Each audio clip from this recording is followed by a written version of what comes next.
Geopolitics and Empire is joined by political analyst Tim Kirby, who covers news, politics, and ideas from a Russian perspective via his Tim Kirby Russia channel on Rumble and Pentagon Tube, YouTube, and find him on Telegram at Tim Kirby Hardcore. What if the left and the right are wrong? He says. Здравствуйте, Tim. Oh, здравствуйте. Well, we're on YouTube for now.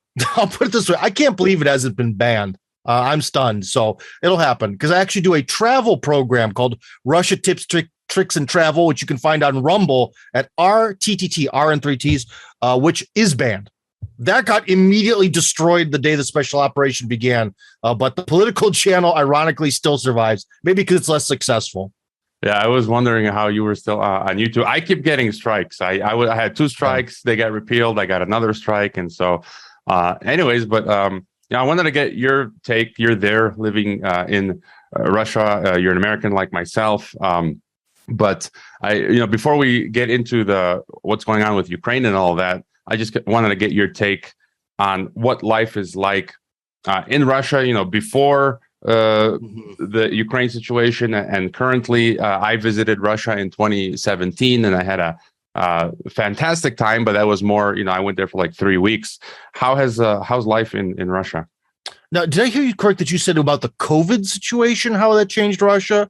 Or do you mean the special operation? I mean, if you just in general, like if you wanted to, what has life been like in Russia? Foreigners might have this impression it sucks or it's authoritarian, or I don't know. If you just tell us, that whole authoritarian thing. We were sort of chit-chatting a bit before the program, and we kind of came to the consensus that, ironically, generally the poorer countries tend to offer a lot more freedom, and Russia is always accused of being a poor country. So I think it kind of fits that model to a pretty good extent. I mean, the thing is I think people have a very irrational and strange view of the way governments actually act. And they sort of get into this mindset that, say there's a country that has a strict government, that means that they're absolutely sure that if you make fun of the leader over the kitchen table at dinner, guys in black uniforms are going to come and take you away. And even in countries where there are some pretty strict things, that is not the case. I can tell you, if you really want to know what would actually get you in trouble would be going on VK, which is like the Russian Facebook, and setting up some sort of Facebook group that's like a secessionist movement for part of Russia. That'll get you in deep doo-doo. What else would? Stuff that's the classic stuff that generally the FBI looks out for, which is like domestic terrorism, human trafficking, all that. The question is, how effectively do they work? Well, according to Donald Trump, not good enough. But you see what I mean? So like there are some things that really can get you in trouble in Russia, but they're so like that's sort of the concept. You're probably familiar with the Overton window, right? Yeah. So essentially we have this Overton window. What's inside the window is acceptable. What's on the edge of it is edgy. And what's outside of it is unacceptable to society, or we're not going to do that. Well, I would actually say that Russia actually offers a pretty big fat Overton window. The acceptable range of what you're allowed to say and do is pretty big. Besides rabble rousing, as in making the ethnicities fight each other, secessionism, and so on and so forth. So, yeah, I mean, even during COVID, well, what was COVID like from someone who spends a lot of time in Moscow and the Moscow region? The region around Moscow is a separate state. It is a separate entity from the city. And it was pretty easy, man. I mean, there was like a 3-month lockdown within the city, which wasn't even that crazy of a lockdown because you could still go to the store. They kind of just closed the parks. And I spent all my time basically at the dacha with my kids. It really wasn't such a big thing. There wasn't this whole, like, I don't know. A lot of the stuff that people experience in other countries, especially Austria, Australia, and Canada, seem to be the triple crown of fascism. That really didn't happen here. Unvaxxed to this day. Yeah, me too. And just to give some perspective, again, what you're talking about in Russia, I think that's the same. The Overton window is the same for any country. Look, I'm an American. Oh, yeah. I'm living here in Mexico. The Department of Homeland Security took me down from PayPal. They created a disinformation governance board, and that same week, Mint Press Consortium and myself. So how's that for when people talk about other countries when America's doing this thing? And we have every week. I was just talking about on my program with Jose Nino this week, an American who was criticizing leftist stuff, abortion. The police raided his house for posting online about against abortion. This is the United States. So again, this stuff is happening across the board. Yeah, it is, and it's really sad, man, because we used to be sort of the flagship of not doing this sort of thing, and now we've actually kind of become, in a way, ironically, the flagship of doing it if it serves certain types of interests. So yeah, but the Overton window is a very universal concept that applies to all cultures and all peoples and all times, because in America, the shape and the where things are within this window has been obviously very different from, I don't know, 1850 to 1950 to 2050. So it's more universal than that. But so anyways, still, I would say that if someone comes here and they actually live here and they give it a try, they'll see pretty quickly that no one's coming for you if you don't like the system or whatever, or happen to be gay, or no one cares. A message from our sponsors. It seems we're headed for economic collapse, a dystopian social credit system, even another world war. As a longtime expat myself, I've secured multiple passports, getaway locations, foreign financial accounts, and escaped to the sunnier shores of Mexico. Mikhail Thorup of the Expat Money Show can help you do the same and become Great Reset proof. He's hosting the Expat Money Summit with 30-plus experts that'll help you reclaim your freedom in a time of upheaval and uncertainty by moving your life, business, and wealth offshore. Themes include securing your Plan B safe haven, offshore banking, decentralized finance, second passports, and much more. Protect yourself and secure a new life abroad. Register now for free at expatmoneysummit.com, or don't, and enjoy eating bug burgers in your smart city. If you do find yourself stuck in a smart city, the Nomos app will help you survive COVID-1984 and the Great Reset. Nomos is a time bank that can be used by communities anywhere in the world. You just need to talk people into using it. I've spoken to the developer who is passionate about creating solutions for surviving and thriving in the apocalypse. Nomos is available in English and Spanish, so hurry and visit nomos.net before they roll out the cashless society and put you in the algorithm ghetto. And don't forget to fund Geopolitics and Empire. You can leave a donation, except on Patreon or PayPal, which have banned us, book a consultation, or become a member. All right. I want to get your thought on kind of your general view on, some people call it the invasion of Ukraine, the special Operation Z, sort of what your view is on the whole Ukraine situation. I mean, there's a big context that people leave out, that, the US and NATO and EU did these color revolutions, 2004, 2014, these coups, and there's that huge context. And so, yeah, well, what's your view, living in Russia, about what Ukraine is all about? Well, again, living in Russia, let's just put it this way. Living in Russia is a little bit, maybe not the proper way to phrase it. It's more from a pro-Russian position. Okay. Well, one thing I have to criticize my pro-Russian buddies about is they all now call what's happening in Ukraine the special operation. I use that term sometimes too, because it's easier. But to be honest, I've been told over the last 8 years that there's a war in Ukraine. But now that the Russian army has gone in, there's no longer a war. It is a special operation. So I think that there's a little bit of kind of a 1984 doublespeak thing with that going on. I don't like it. So very often on my channel, I refer to it as the hot phase, where before this, it was sort of the Ukrainians over here, the Donbas militias over here. We have some artillery shelling back and forth. There's a little bit of movement, but it's very much a sort of stagnant conflict. So that's why I call it the hot phase. But anyways, so from a Russian perspective, this war has been going on since 2014, because in 2014, after the Maidan Revolution, a lot of people weren't happy with it. In fact, I was just talking to a Russian person who presented a very interesting concept. He said that I actually made a video kind of about this, but for different reasons. About the Second Amendment has been proved to be a very good thing because of the events that are happening in the Donbas. But his opinion was that really what happened in 2014 in the Donbas is exactly what the U.S. Constitution means by the Second Amendment and being able to have a well-formed, regulated militia to fight against the excesses of power. Because again, from a Russian perspective, thanks to some support from the West, essentially the elected government was overthrown, and they put in place some questionable individuals who came in pretty soon and made sure that all competition was stomped out. And they went out east to where people were the least happy with it. And at first, they sent the tanks out there, and the locals tried to meet them, kind of like peaceful resistance, just like, hey, don't drive over us, don't shoot us. But guess what? That's where the whole Nazi battalion comes in, because they don't care. It's the kind of psychology, would it be being sociopathic, where you could just shoot someone for fun, even if they're crying and begging for mercy. So you have this sort of sociopathic collective, which is good enough to terrify the locals there, so on and so forth. And that's what made some of the regions there rise up and start fighting back. Probably case in point would be in Odessa, which would be May 2nd, 2014. That's when Nazis burnt alive Russian pro-Russian or anti-Maidan protesters is probably the best way to put it. Anti-Maidan protesters, they burnt them alive. And obviously that sent a pretty big signal to the rest of Ukraine that the territory of then Ukraine that, this just got real. And also when those tanks went down there to the Donbas, and some of them weren't exactly too shy about shooting people.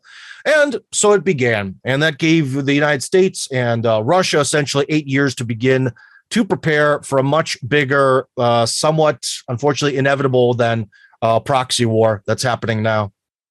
What would you say is the objective of President Putin and Russia, just to secure the Eastern breakaway republics? Or, there's people in the West saying they want to take all of Ukraine. What's your take there?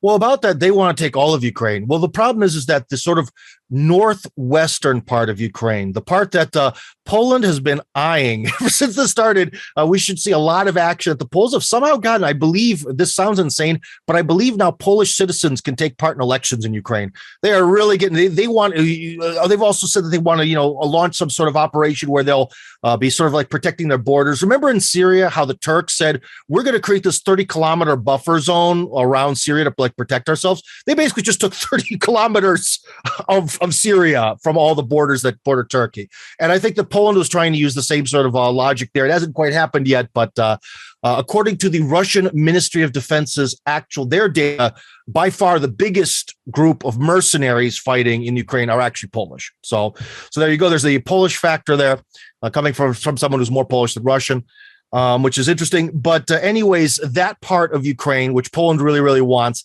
is not pro-Russian at all. Like, if you want to talk about a place where there would be an insurgency against the Russians, it would be a city called Lvov, or Lviv, as the Ukrainians call it. That is really the epicenter of anti-Russian Nazism, nationalism, and so on and so forth. Whereas you've seen so far, although the mainstream media would love to report it, so the Russians have gone in, it's a war. It's pretty chaotic, okay? So have there been some sort of anti-Russian uprisings that any of these territories have taken? Not so much. Someone could say, well, but the Russians are so brutal, they'll kill anyone who stands against them. Well, I don't know.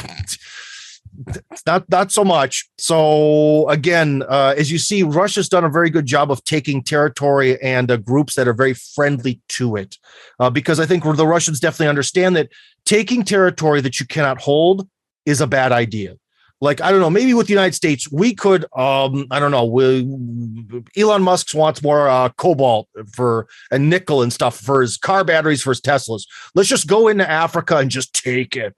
Well, if we, send the U.S. military on boats really far away, even though Africa is not really known for its fighting potential, if we were to just conquer this gigantic swath of Africa, it's going to be far away. Russia and China are on the rise. They're going to be able to sort of, fuel anti-American fight. Even though we have this vast military superiority, it doesn't work. That's the geopolitics, okay, of these regions and their shapes and interactions. And that's why the Russians blew up certain train lines north of Odessa. In a way, they sort of sent a signal. That's the future border. They basically cut the train and transport lines above Odessa, because what it's going to wind up being is going to be a push all the way through Odessa to make contact with Transnistria, also known as Pridnestrovia, because that's another sort of hot point to picket Russia with. And then it's going to go up and take everything east of the Dnieper River. And that's probably what the shape of it's going to look like, because the absolute strong majority of people in those regions would be just happy to live in Russia, especially today's wealthier Russia. Yeah, and I want to get your thoughts as well. There's this view in the West where I mean, I have fellow Croatians telling me, what's up with this? The Russians are invading Ukraine. That's so bad and all of that. And I'm like, the other day I was looking at photos I have of myself in 2003 in the U.S. marching in the protest against the American invasion of the Iraq, of the war, of Iraq and the Iraq war. So I'm wondering, okay, all these Westerners, Europeans, and Americans now that are talking about this, I'm like, well, where were you when our governments invaded Iraq and killed more than 2 million innocent people? Scientific studies came out a few years ago. They calculated that, 1 to 2 million innocent Iraqis died as a result of that war of our governments. Where were you on Libya, on Syria, on Yemen? And then all of a sudden now it's the Russians going into Ukraine. And the way I kind of view it is, it's like America has been telegraphing to Russia, we're going to overthrow Ukraine. We're going to take it.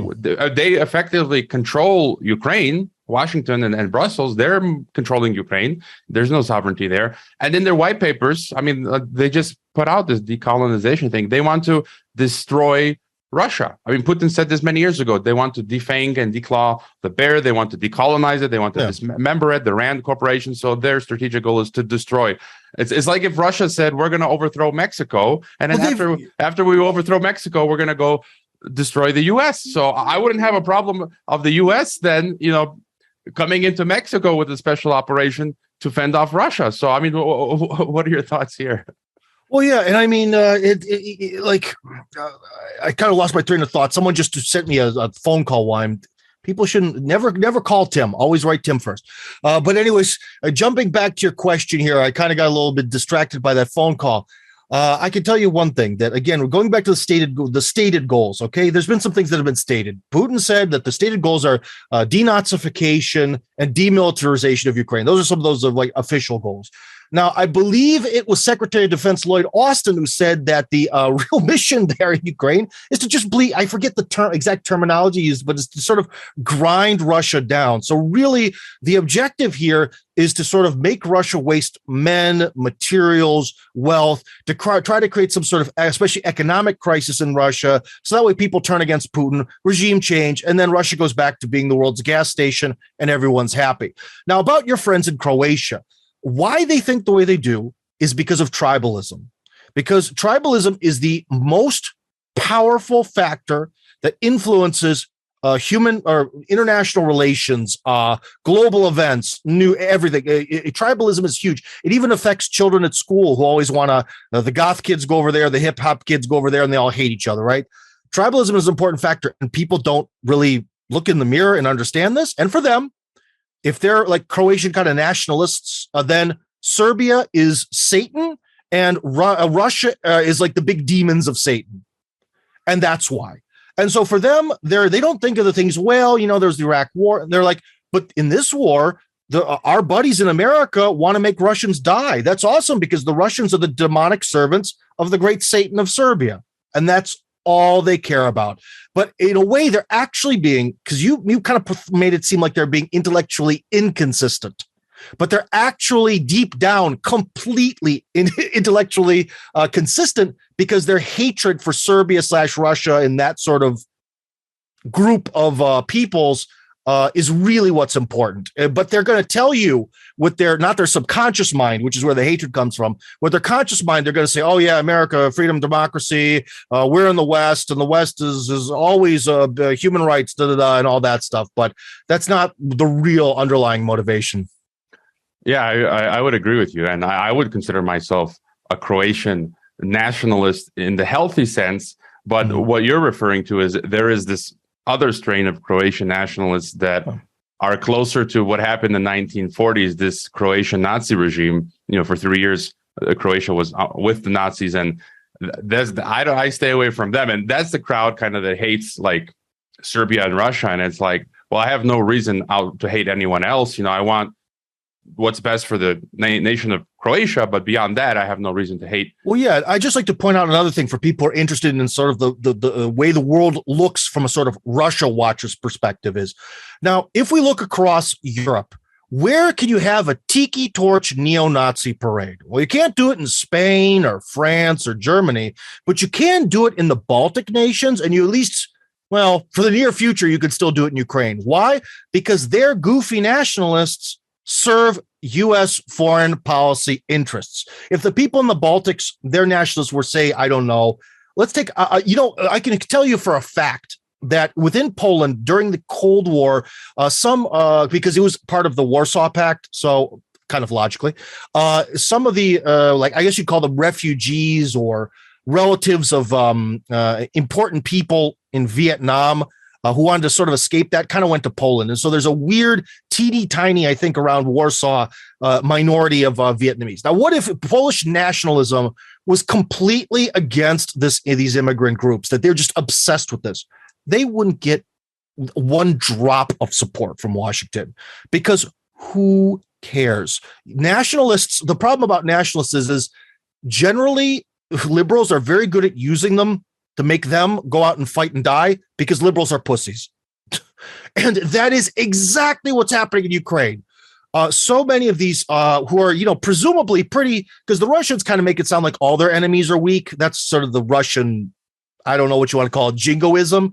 But, a lot of these guys in these Nazi private battalions are pretty tough guys and have fought to the bitter end against the Russians. But what are they really serving? What kind of nationalist Ukrainian state are they really going to create? Especially a state that's completely and totally now financially dominated by America. It is going to turn into, I don't know, some kind of like England, France, Germany, in the sense of being completely helpless, completely destitute in terms of its overall finances, and completely, immigrant controlled, LGBT, death of the family, death of culture, death of everything. So in a lot of ways, these nationalists are actually really fighting for postmodern, as in post-nationalist goals. It's very sad to see so many men die to actually fight against what they believe in. Yeah, and I want to get your thoughts on what's the general impression among the Russians in Russia of what's going on. One other historical context that I see is it's been 2 or 3 centuries that the West has wanted to destroy Russia, the Napoleon and the French and the Nazi Germans. And so you see that for centuries, the West has been the aggressor against Russia. I mean, if we, of course, you had the Soviet Union and all of that and Stalin, but in general, that wider view is that Russia has always been the victim of aggression. And so and it feels like, from what I'm reading, that Russians feel like it's them against the world. Now, what's the average Russian's view of what's happening? Oh, the average Russian's view. Well, first off, you just made a very interesting point about history. So I'll get to your actual question. I just wanted to make this point that in my videos on my channel, Tim Kirby Russia, which you can find on YouTube, Rumble, BitChute, it's easy. My first name, my last name, the word Russia.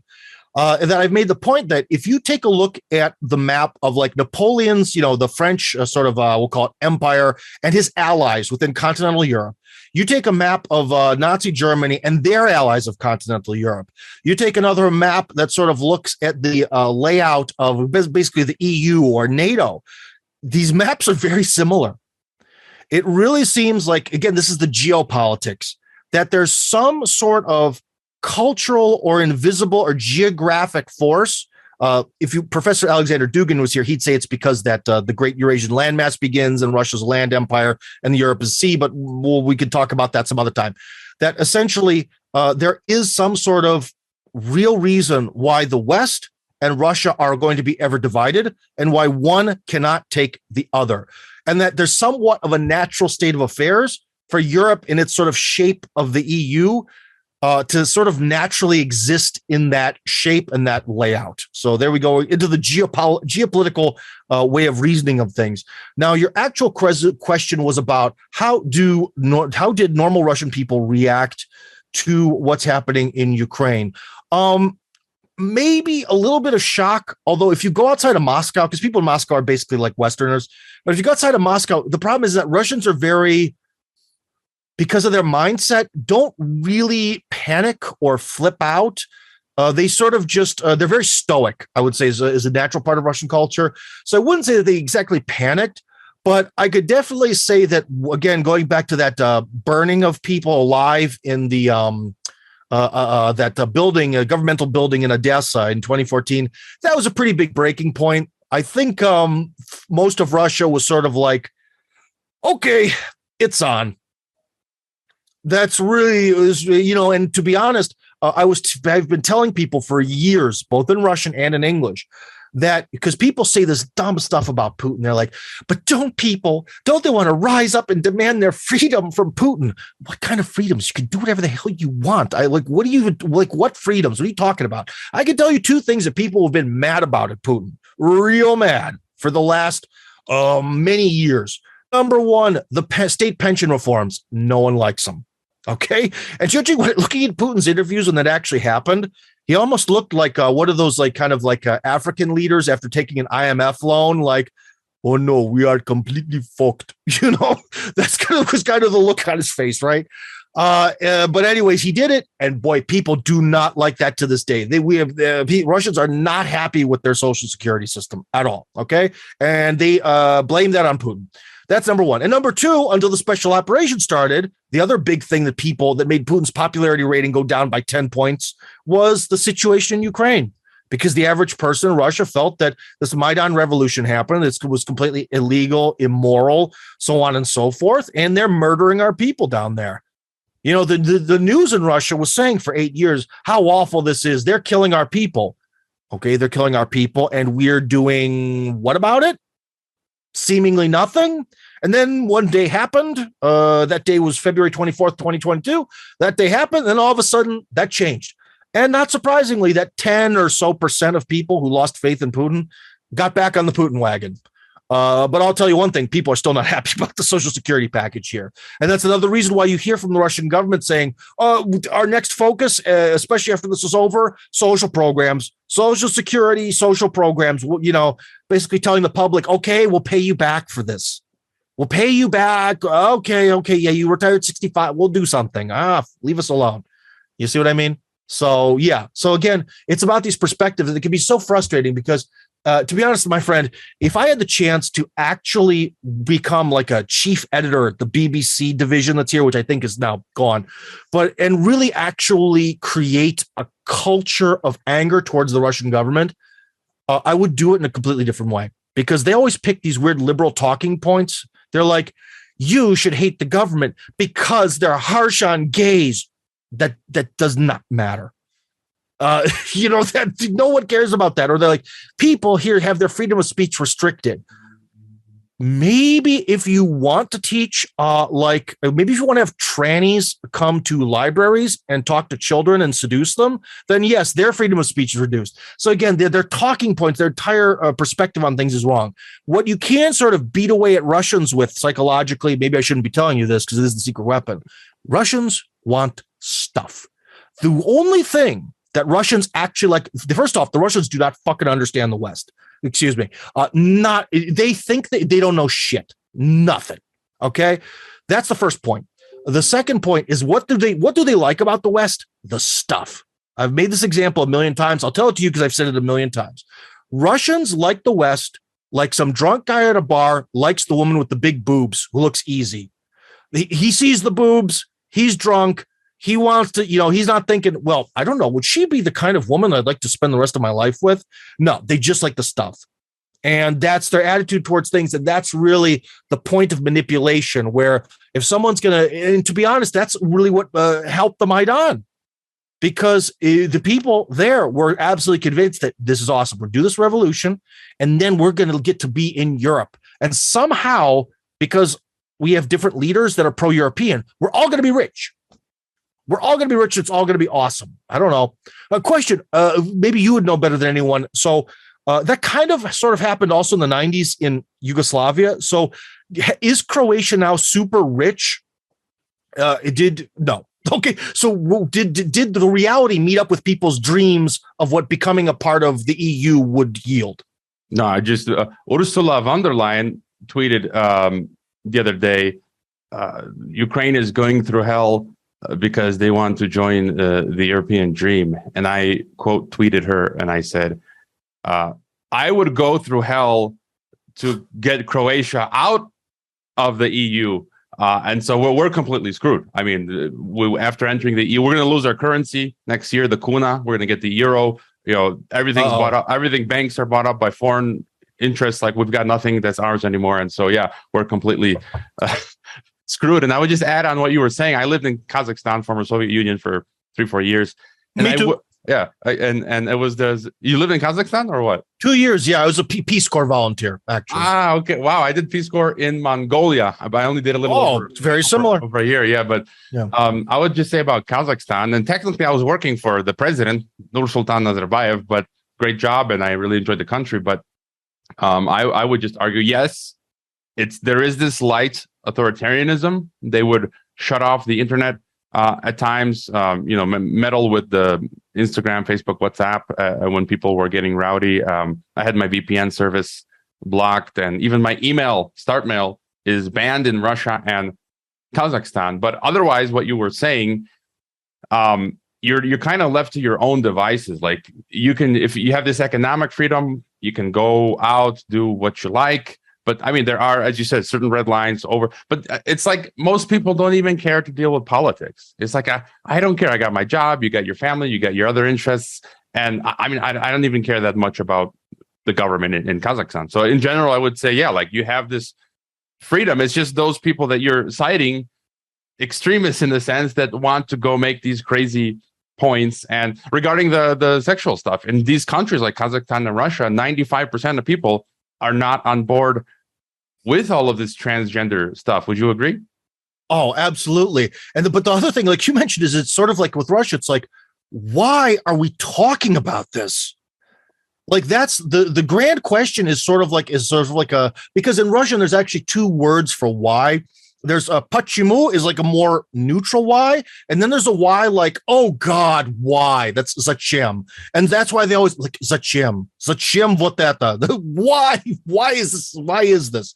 And that's really what people are asking themselves all the time. So, it's kind of an abstract thing to explain it, but try to explain to them why this has all happened without getting into some really deep histories. But it is the way it is. And unfortunately, up until recently, this is another thing. What's exciting about the special operation or hot phase of the war, as I see it, as someone who works in the media, is now all of a sudden, I thought that I was going to be like completely out of a job when this started. It's the opposite. I think that the ruble's kind of lost value, because remember, the ruble is gaining on the dollar, but the dollar is lighting itself on fire. So things are a little more expensive here, but the media opportunities have really actually grown. I think a lot of people are more excited, and now there's sort of an intellectual vacuum created by a lot of this sort of Western propaganda stuff being shoved sort of to the side. Because remember, one of the things that's allowed our good old kind of Obama, Clinton, Vanderlei, Schwab kind of friends to win is that in general, the opposition to them tends to just sit there and point and sputter and say, that's bad.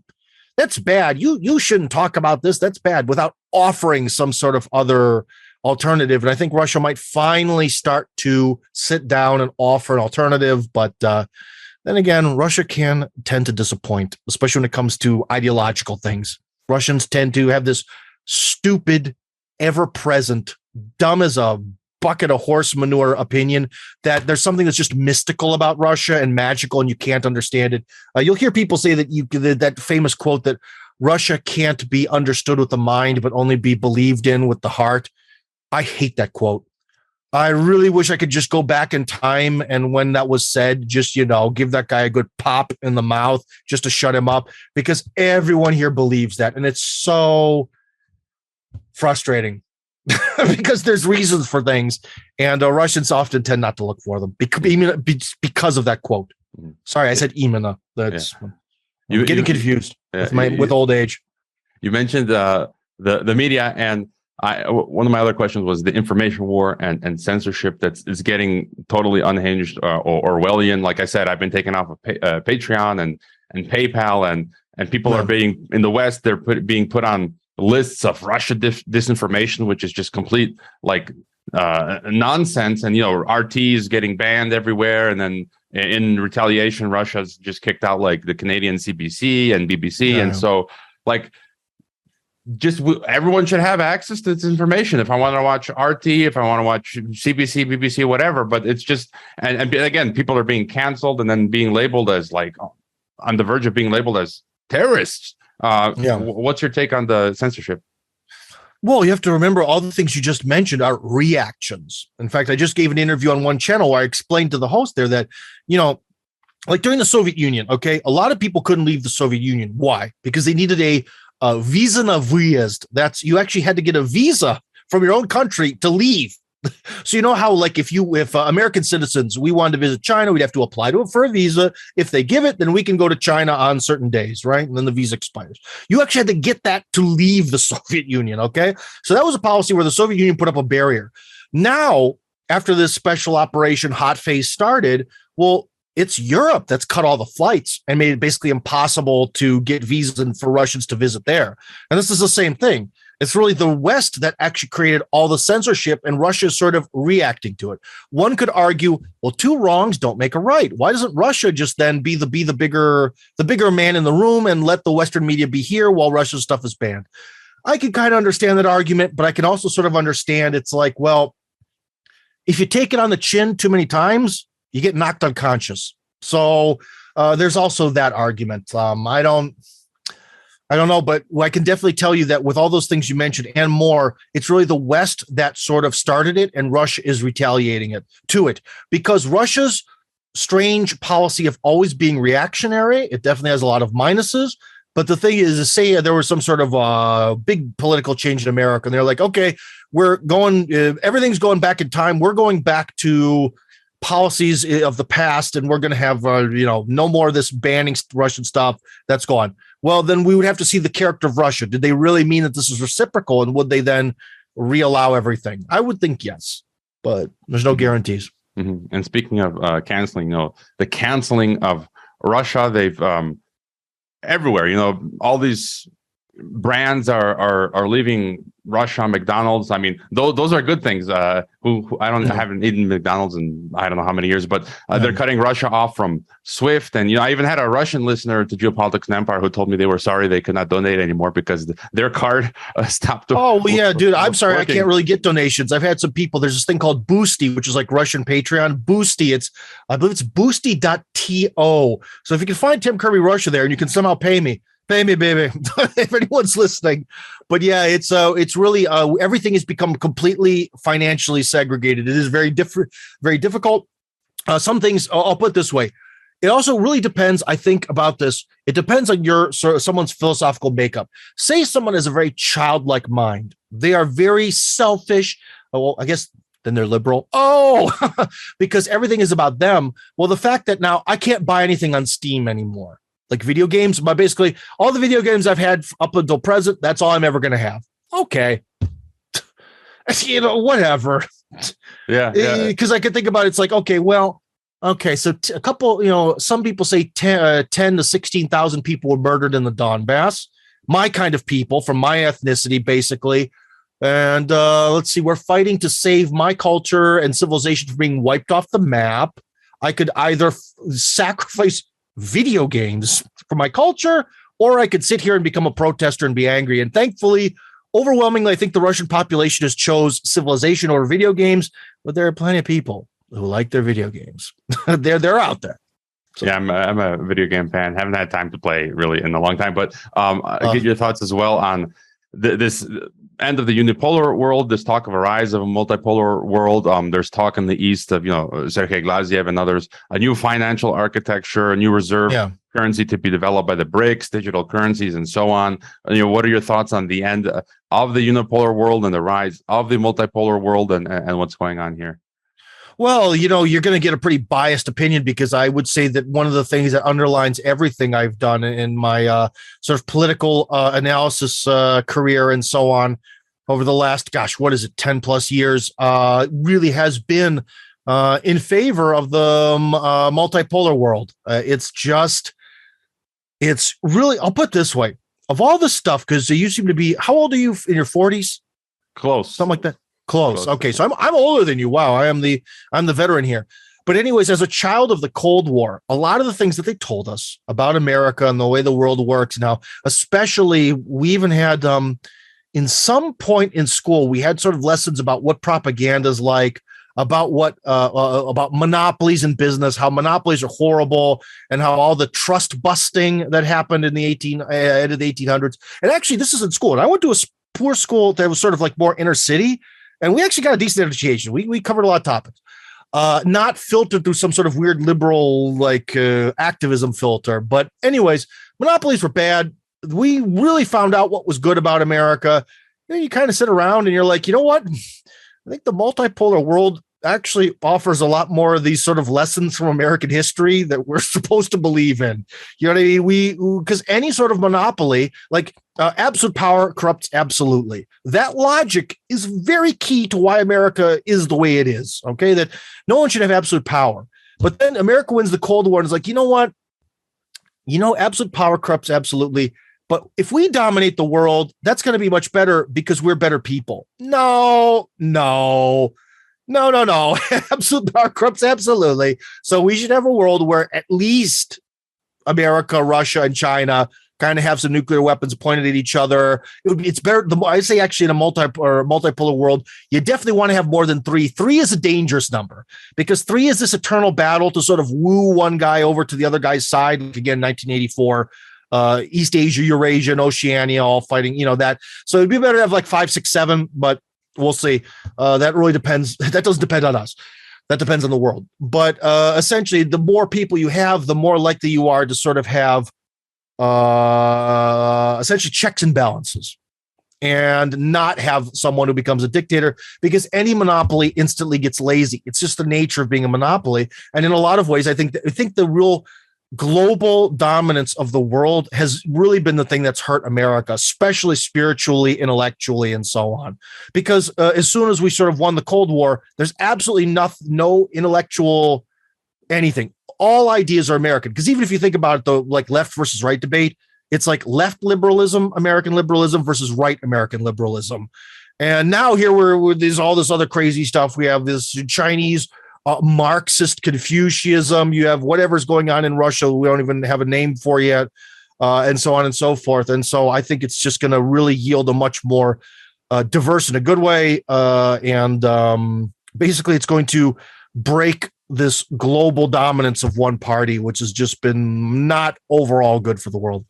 You mentioned nukes, and I wanted to ask you what's going on now in Kaliningrad, Lithuania, at the behest of Brussels and Washington cutting off the corridor and just increasing rhetoric from the Russians and the West from all sides about nukes and World War III. What's your take on the real threat of escalation to nuclear war and World War III? Are people talking about it there? What's your sense?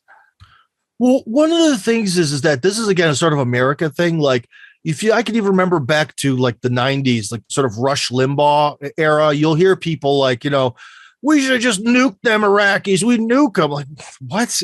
Like that sort of thing. Although, trust me, in every country, there are plenty of stupid people, this one included. But that sort of rhetoric of let's just nuke, that's really not mentioned. That's kind of like when someone's like, if someone were to come out and say, let's nuke them, that's when you're already in the clown category. That's clownish here. Okay. So threats with nuclear weapons, if the Russians, if and when they do make them, that's because they're serious. It's not some part of some sort of clownish rhetoric game. Now, what about Kaliningrad? Because Kaliningrad is cut off from the rest of Russia. Obviously, that makes it a vulnerable point. And obviously, the men in the Security Council who are probably mostly responsible, or some would say at fault, for the special operation and all this planning, trust me, they knew that the West would try to cut off at some point the Kaliningrad region. And if for now, I guess they're going to be the only way to really get food there is going to be by boat. But what if they create a naval blockade? It's going to be this sort of painful point. And I think the Russians are making it clear, like, look, we are not going to allow you to create some sort of starvation blockade of Kaliningrad as an attempt to, break it away from them or just punish the locals. Because I've been there. And yeah, there's plenty of fish in the sea, which is good. And the land around it is maybe not, it's not completely inhospitable, but I think if they're going to survival mode, there's just not going to be enough food. And I think the West understands that, and that's why. And I think the Russians just made it very clear, like, look, you can either let us have our trains that go through Lithuanian territory so we can send food there and supplies and everyone can get along, or we're going to cut a path of blood to make sure those trains run. Your choice. Yeah, that's a really crazy situation, and it's a dangerous one. It is very dangerous because, again, why is this? Why did the hot phase of the war start? Because the Ukrainians kept killing people, over 10,000 by all metrics. And if this happens again, you'll see Russia's reaction. And get your thoughts on Europe. I've interviewed a number of European intellectuals, Guy Matan, Swiss politician, journalist, Terry Mason of Voltaire Network, and both of them have been saying one of the purpose of this Western instigated war in Ukraine is to destroy Europe, collapse Europe. And in a way that kind of goes along with some of the Great Reset plans, which is you will own nothing. I interpret it as getting rid of the middle class. And that serves the agenda of the Great Reset Davos folks, but with this Ukraine war, they're effectively wiping out the European middle class because of the energy prices, the food inflation prices, all of this stuff. And as Thierry Mason and Guy Matan and others say, the consequence of the Ukraine war is actually collapsing Europe. And some say that one purpose is not to allow Europe, strategic autonomy. So it would forever stay under Washington's wing, sort of as a vassal. What are your thoughts on the energy situation and the consequences for Europe? Well, the problem is that kind of stuff is hard to prove. It's really hard to prove what someone's motivations are. I've over the years tried to explain this to people. A lot of times they feel that there's some way you can sort of prove in a court of law that why someone does what they do, and you don't know. But one thing I can tell you is that definitely one of the reasons why Russia continued to get sort of trampled on by Washington, even when it was weak, when Putin first came in, is because of that whole project for a new American century. And especially Zbigniew Brzezinski. He said if they get Ukraine back, they'll become strong again. You can't let Ukraine, go back to Russia. And the Project for a New American Century, they said that one of the key goals of American foreign policy, is to not allow another great competitor to rise. Now, maybe that seems logical. Maybe that seems reasonable at the time, but it is not a good thing to do with human beings because it builds a lot of resentment. And if through historical inertia, that sort of logic is being withheld, this logic of the Project for a New American Century, then that makes perfect sense. Because it's like, okay, we've lost, maybe perhaps they already know they've lost the monopolar world, but they say, well, at least we could completely shatter any possible competition. And in a lot of ways, they could be afraid that Russia's going to take Europe. Well, it's not going to take Europe now. So there is a certain logic to that. If, again, because when they got together and wrote the Project for a New American Century, issue number one, no competitors. And this is a great job of destroying age-old competitors to on the global stage, like France and Germany and England. Yeah. Any other thoughts you think are important to bring up, or final thoughts? I would say to people that they really need to try their best to read English language Russian material and read Western media, English language material about Russia, and try to see what seems more true. Which of these two options? Because I'll tell you what, if you're going to read about Russia through this BBC, CNN lens, everything is just going to be wrong. And it's actually kind of painful because they could do this right. Like I was telling you before in this very interview that, like, if I was head of the BBC, I actually do know how to sort of get the Russian public to be angry at their government. Like they so seriously do not care about what the subhumans here do that they don't even want to eat. They just want to write what they want to write, and they're just disgusted by people here. Oh, here's a good story. I can tell you that I was told by some Germans that I met a long time ago, and at least up until the early 2000s, maybe even to this day, I don't know. But the Germans, when their embassy, were so scared of the average Russians that they all lived in a compound outside the city and took cars with like drivers and guards to get to the German embassy. And they went back and forth like that in order to have zero contact with the locals. That is like the mentality of some sort of weird, like a British colonizers in India Russia's no different. And that's why in a lot of ways, Russia is always considered a part of the global South, despite all the snows and bears. So there you go. That's our closing thought. All right. Where would be the best places to, again, remind us to find okay. You? If you want my political opinions, Tim, Kirby, Russia, that's on YouTube for now, Rumble, and BitChute. And on the same platforms, you can watch my tourism videos. That's RTTT, Russia Tips, Tricks, and Travel, R and 3 T's. And if you want to see about how I renovated my crappy Russian house, that is This Old Russian House. So This Old Russian House, also on Rumble. So you got to look for it only on Rumble, just like the travel videos. And one thing that might be interesting to some of your viewers is I'm trying to put together an entire village for English-speaking foreigners within Russia that I'm so close. We're waiting for the final contract to be able to take the land and actually start developing this village that may be interesting to some of you who may want to move to Russia. It's called the American Villages Project. My village will be in the south of the Moscow region. There's already a more hardcore homesteading village that is already active up north near Rostov Veliki, where Russia's, for now, only Eastern Orthodox priest of American origin, Father Joseph Gleason, lives. So that's his flock. So if some people are looking to escape from the Great Reset, a lot, dude. Apart from Mexico, you've got a place there. I know. I do recall the Russian government offering foreigners free plots of land and even eventual citizenship, but like way out in Siberia. So yeah. All right, everyone, subscribe to. I'll include all the links in the description so you can find Tim Kirby's stuff there, as well as his Telegram at Tim Kirby. Hardcore spasiba for being on Geopolitics and Empire. I hope you enjoyed this Geopolitics and Empire podcast. The website is geopoliticsandempire.com, and I encourage you to sign up for the free email list that goes out with each podcast and every weekend with a collection of news headlines. The newsletter and website are our last lines of defense. We're being censored and deplatformed. It's nearly impossible to find Geopolitics and Empire on the Google search engine. We've been blacklisted. YouTube frequently takes down our videos with strikes. Facebook restricts our page. Reddit and Twitter take down posts. And after the Associated Press mentioned Geopolitics and Empire in a 2021 article co-written with NATO, our Patreon account was terminated. Vimeo also terminated our Pro account.